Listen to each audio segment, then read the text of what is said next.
It is said that memory does not form in a child until they are past their earliest years. But this has never been true for me. No, Victor Von Doom remembers all. Every moment of this life which has tried so hard, yet failed to break me. Every loss, every sacrifice, every vengeance taken by these hands.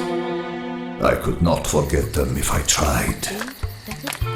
Father never believed me, but I swore that my awareness began in my mother's womb.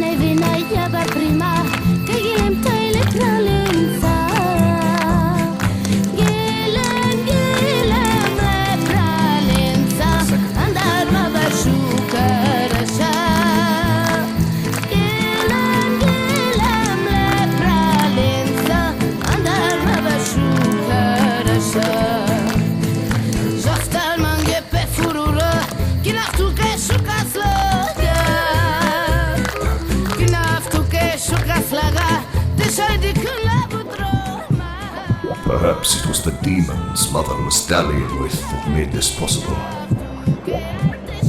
Perhaps it was their touch that opened my mind too clearly and too early.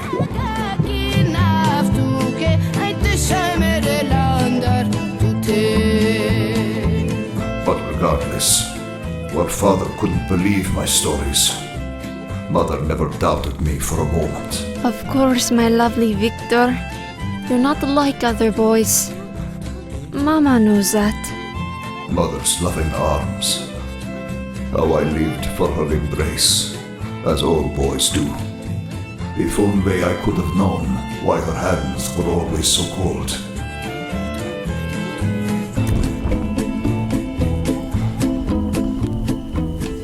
But it was only years later, after it was much too late.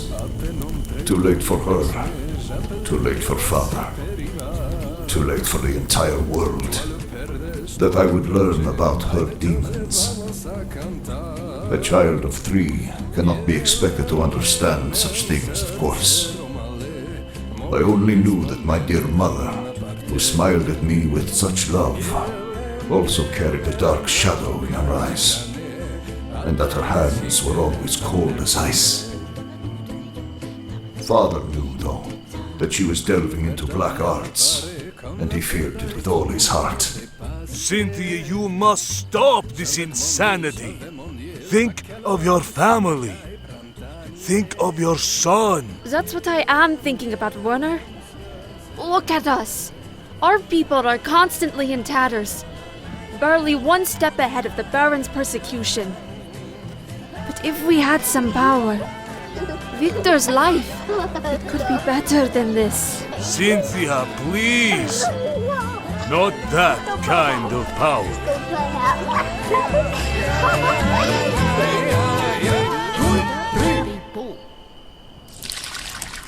Of course, Father was right. Mother did not understand the sacrifices her desires would demand, nor that the power she sought would be beyond her abilities to control.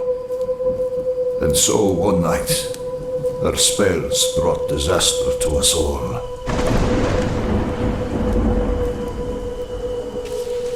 Manipulated by a demon, she was suddenly filled with a thirst for vengeance on the Baron's men, the soldiers who kept their little gypsy band on the run, who beat us and stole our earnings when they could, who'd done worse to our women. I would hear of her actions that night only later, and only through whispers in the dark. But it was said that she killed many soldiers, and at the same time.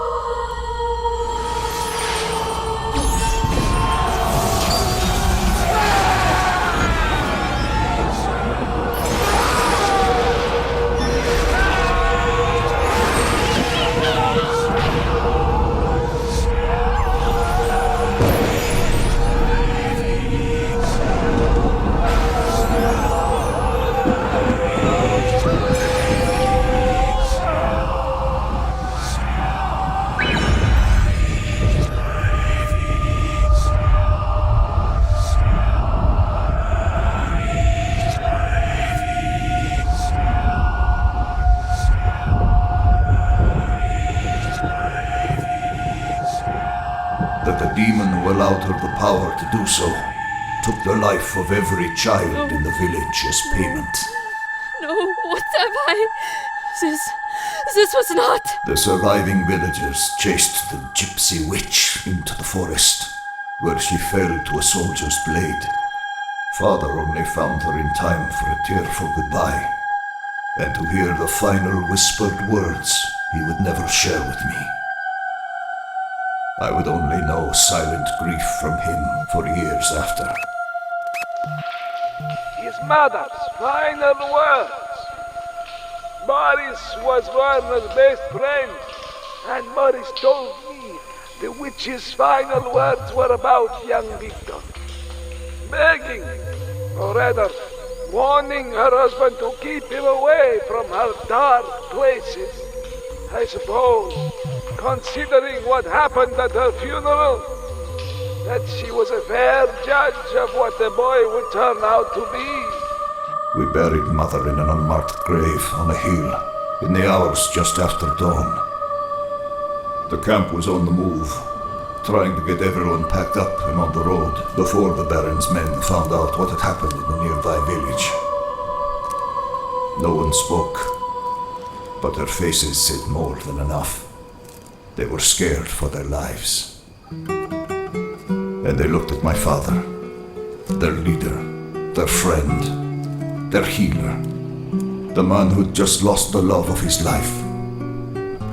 They looked at him with blame in their eyes. It may be best if our ways were to part for a time, at least, Werner. Boris, you can't be. You don't mean. You'd turn us out? After everything? We're on the run for our lives now, Werner, through no fault of our own. Yes, your witch of a wife did us all in, Werner, with her black arts and... I couldn't believe what I was hearing. My father and mother loved these people. They were our family, and they were going to cast us out. They were calling my mother names right over her grave. I was just a boy, understand, not long past my 4th birthday. But I understood that this was wrong, so I spoke up. Shut up! Of course, even at that age, my intelligence and vocabulary were far beyond most in our group. So I was able, without much effort, to persuade them to see the light, as it were. Father and I were not turned away. What did you say to them exactly? That's unimportant. I'll tell you what he said, because I'll never forget it. Maybe I was in the wrong, true, to say such things about a woman like that. But young Victor, he chilled us to the bone that day. Shut up! Right now, all of you. You say my mother was a witch. That she brought doom upon you all. Well, if you cast us out, I swear to you, I will grow up to be exactly like her. When I'm truly my mother's son, I'll track you all down, and the darkness that she brought will be nothing compared to what I do to you. And he meant every word of it. Imagine the group of us frightened of a child. Of course, we knew then that he already was his mother's child. But we never spoke of it again. Not within his earshot.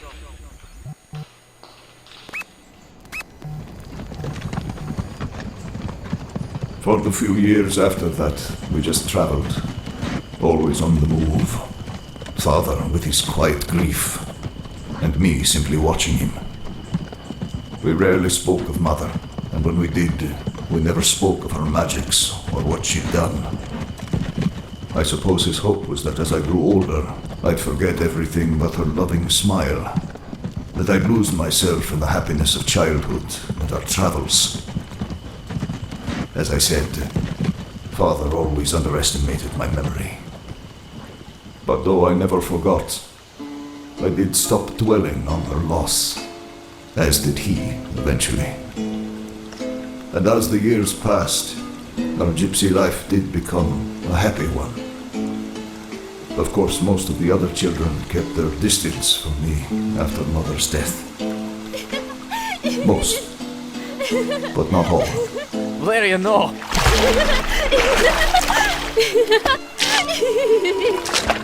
Laugh while you can, girl. For Victor Von Doom will have his revenge. No one dunks Von Doom and lives to tell the tale. Victor, no, my dress!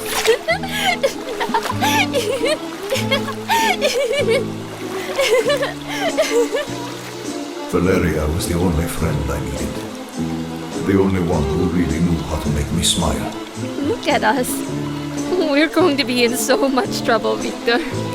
When I was 11 years old, the only thing I wanted from the world was to grow up and marry her. Don't worry, Valeria. We'll just tell them you saved me from drowning. In 4 feet of water, Victor. Then perhaps there should be a sea serpent in our story too. How simple life seems to a child, even to one like me, and how quickly you can be reminded of life's true nature. No, Boris. What are they? Calm yourself, Victor. It's not what you fear. The Baron's wife has taken ill, son. So he has sent his men for a heal. But father, you can't go with... It's all right, Victor. I'll return to you soon after I've done what I can for the Baroness. Be steady, child. Your father is a great man. He will be fine. No. No good can come of this, Boris. The Baron and his men. Victor! Wait! Wait for me! They're killers. They care nothing for our kind.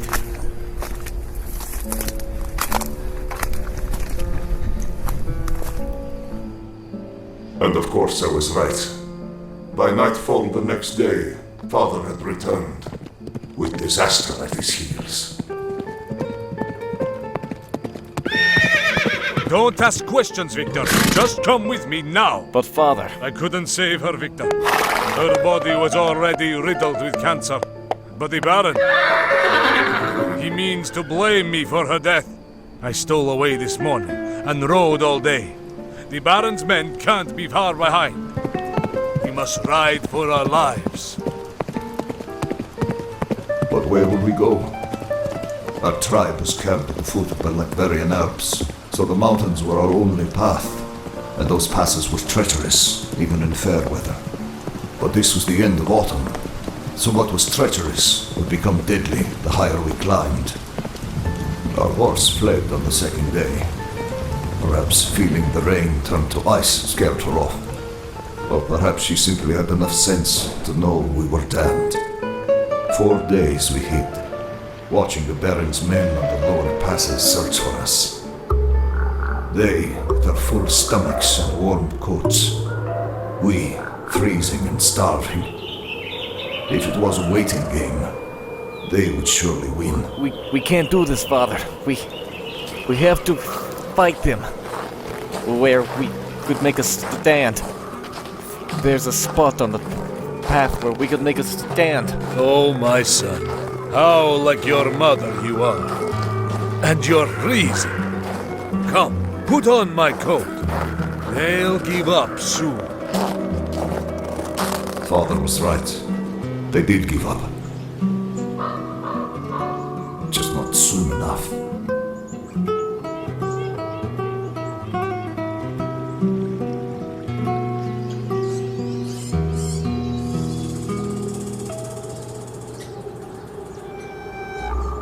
The next morning I woke up with my father's arms around me. But there was something different this time. His grip was cold as ice. And I couldn't make him let me free. Father, please! Father, please! Wake up! Wake... I have no idea how much time passed that morning.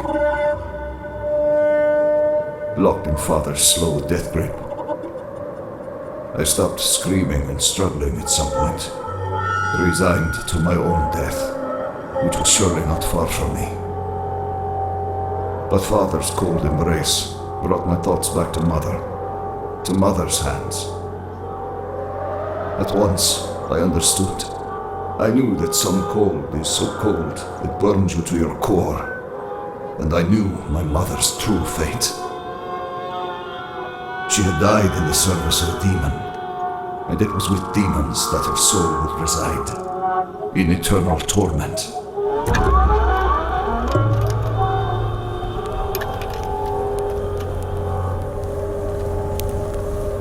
Sometime after that thought, Boris and the others found us.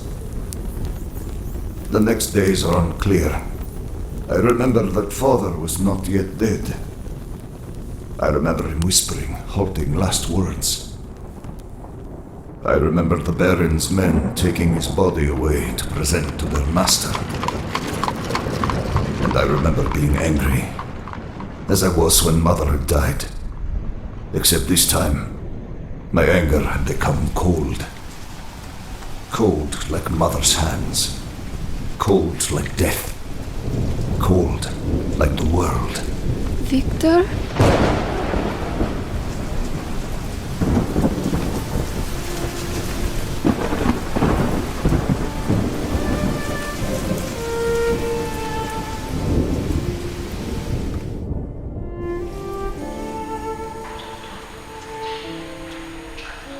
After his father's death, I don't. Victor he was so different. He was never the nicest of the boys in our family, but he and Valeria at least were close. Yet he even pushed her away after that. I remember she came crying to me. Oh, Sylvana, I don't know what to do. Poor Victor. He's suffering so, but he won't let me help him. Valeria, you can't rely on that one. He was marked by the devil early and you know it. How can you say that? Do you not remember his mother? What she was? Of course. This was before we all knew that Victor had found his mother's strongbox among his father's things. From that point on, his fate was surely sealed. Mother's effects were a revelation. I had never forgotten her, or that she had danced with the demons, but to actually see the spellbooks, to realize I was blessed with the same talent she had been. I knew then that my destiny was to save Mother, to rescue her from her hellish torment. I would enter the nether realms and find her, at any cost. But as the years passed, years where the black arts brought me no success, I slowly turned to science. In my innocence, I thought to combine science and magic, forcing the black arts to follow my rules, not their own. If I was a prodigy at sorcery, then I cannot express how quickly I mastered science. And through this mastery and the things I created, I was able to help our people the ways Mother had always sought to.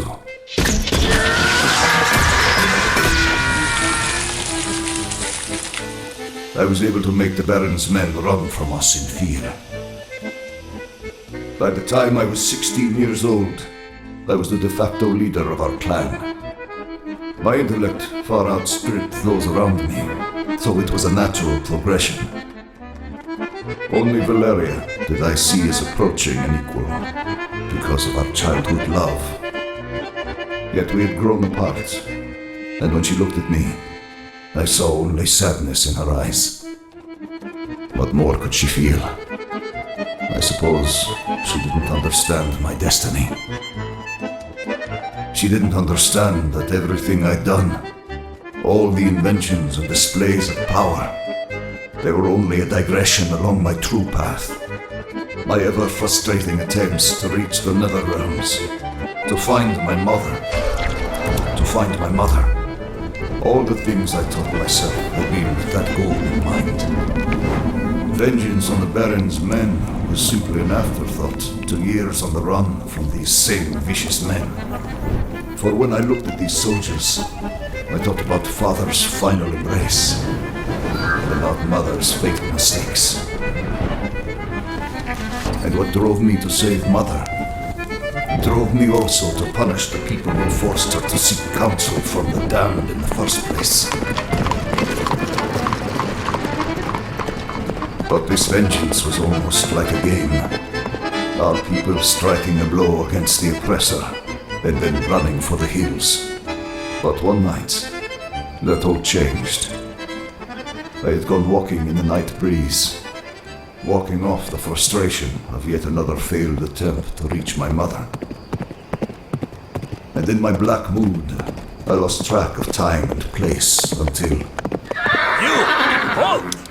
Stop where you are, gypsy! You're him! I had ventured too close to the route of the White Patrol, and now one of the Baron's men would make me pay with my life. I had left in such a foul mood that I had brought none of my inventions with me that night. Thus, I had no means to save myself from a fool with a gun. You're that Von Doom! The Baron's reward on your head will have me and mine living in a castle, gypsy brat! What? No means save one. The cold fire. You seek a reward, you foul creature? I pray you find one.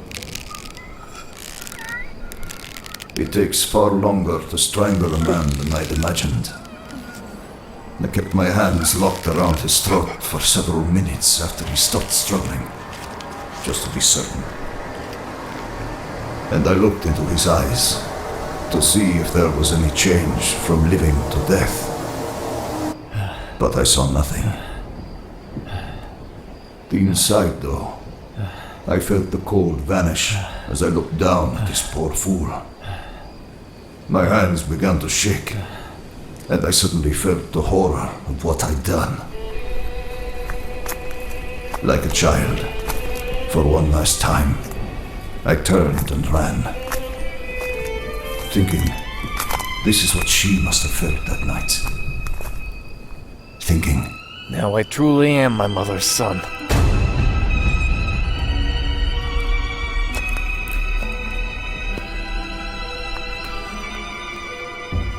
my hands were still shaking when I awoke the next day, and the dead soldier's pathetic face stared at me whenever I closed my eyes. It was appalling. How could I fall victim to such a plague of guilt and anxiety? I resigned to block it out of my thoughts. My family's blood was on their hands, and now their blood was on mine. So the scales were beginning to balance. Why could my shaking hands not understand that? Victor, are you awake, young master? Yes, what is it, Boris? A man is here to see you. A man from the United States. So, you're the famous Victor Von Doom I've heard about. I am Victor Von Doom. You're a hard man to find, Von Doom. By design, yes. What can I do for you? Of course, my achievements had become so legendary that this general had come all the way from the United States to track me down. Apparently with some fear that his enemies would find me first. There were offers of money and opportunities to study in the finest schools and laboratories in the world. On any other day, I might have struck a harder bargain, made them pay a higher price for my participation. But on this day, with my trembling hands, all I wanted was to be away from Latveria. When can we leave? And so I escaped to America, where I would lose everything.